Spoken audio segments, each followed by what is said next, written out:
అందరి సమిష్టి కృషితో జగిత్యాలలో జరిగిన సీఎం కేసీఆర్ బహిరంగ సభ జరిగి చరిత్రలో నిలుస్తుందని జగిత్యాల ఎమ్మెల్యే డాక్టర్ సంజయ్ కుమార్ అన్నారు.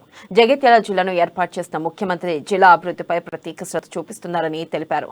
జెడ్పీ చైర్పర్సన్ డాబా వసంత, మున్సిపల్ చైర్పర్సన్ బోగస్ రావినితో కలిసి మీడియా సమావేశం నిర్వహించారు.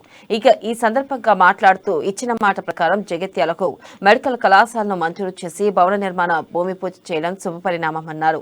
అదేవిధంగా సభ విజయవంతం చేయడంలో కృషి చేసిన ప్రతి ఒక్కరికి కృతజ్ఞతలు తెలిపారు.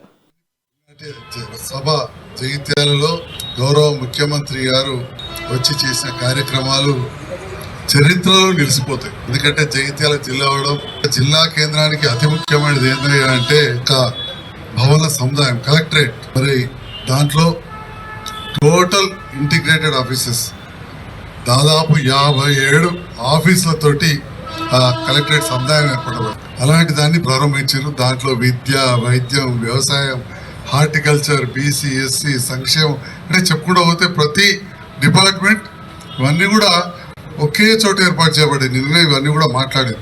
దాంతో పాటుగా